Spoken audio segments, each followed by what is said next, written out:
السلام عليكم ورحمة الله وبركاته. إنكو كنا قرنا عشر كيني إنه سووني إنديسيسكا بالمانت waxaan weeganaa indices notation sida ay labada lambar meel la isku eego marka la isku dhufo sida index form ama jibaar ahaan loogu qori karo. tusaale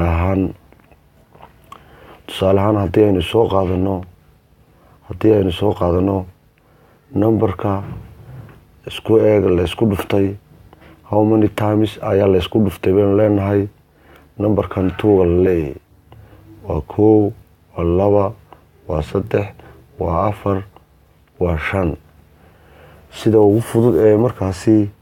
aynu u qori karnaa haddaba waa maxay sida ugu fudud ee aynu u qori karnaa waa maxay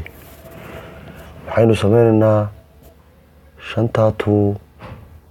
mid baynu ka soo qaadanaynaa mid kasta powerkiisu muxuu leeyahay 1 buu leeyahay sidii xeerkii isku dhufashada indiceska same base haddii yihiin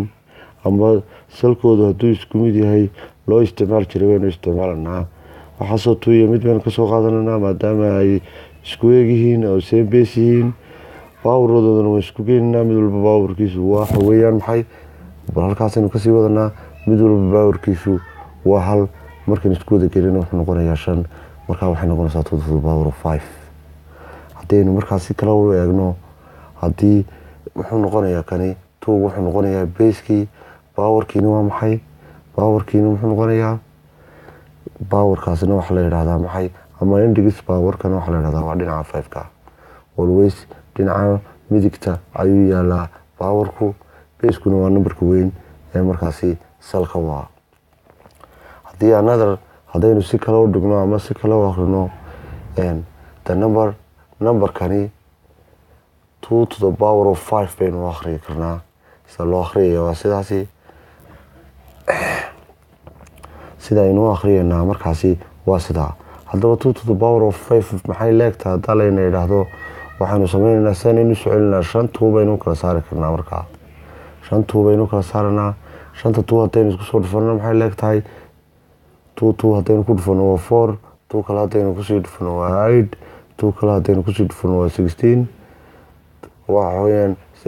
waa 16 2 kalena haddaynu kusii dhufano waa maxay waa 32 that means 5 jeer baan isku dhuftay markaa maxay leekaatay 32 bal sidaasi fudud ayaynu u isticmaalanaa markaa every two same numbers haddii la isku dhufto labadan number isku eeg ama labadan base isku eeg mid baynu ka soo qaadanaa powerkoogana waynu isku geenaynaa bal markaynu laba number isku dhufano oo aynu u qorno sidii jibaarada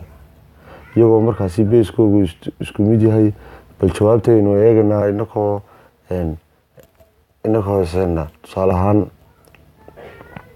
haddii la isku dhufto 3 to the power of 4 haddii lagu dhufto 3 to the power of 2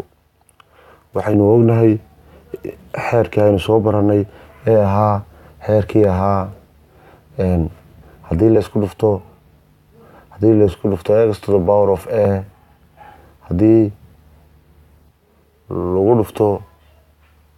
x to the power of b that means labadan xeer ee isku midkaa labadan base ee isku midkaa mid baynu ka soo qaadanaa waa x to the power a plus b yacni that means sorry waxaanu sameynaynaa labadan base isku midkaa mid baynu ka soo qaadanaynaa labada powerna waynu isku geenaynaa waxay noqonaysaa markaa a plus b buu noqonayaa that means haddaan sii kala furfurno tan wuxuu noqonayaa 3gani 4 mid buu ka kooban yahay 4 mid buu noqonayaa waayo 2gana muxuu ka kooban yahay 2 mid that means waanu soo urursan karnaa kana 3 to the power of 4 buu noqonayaa kana 3 to the power of 2 saynu ogeen waxaasoo 3 mid baynu ka soo qaadanaa markaa bal hadda eeg haddee inakoo markaasi sii wadana aynu eegno waxaanu sameynaynaa waynu isku dhex furanaa waxaanoo tiriya muxuu noqonayaa markaa 3 to the power of 6 waayahay. haddaynu another way u eegno ama aynu tusaale labaad oo kale eegno 7 to the power of 3 oo lagu dhuftay 7 to the power of 5 imse 7 baa halkan yaalla, halkan 3 7 bay u dhigan tahay, halkan 5 7. haddaynu isku sii wada dhex tarno waxay noqonayaan waa 8 7. 8 7 si aynu qori karo la isku dhuftay hal 7 baan ka soo qaadanayaa, jibaarkana waxaan ka dhigayaa 8.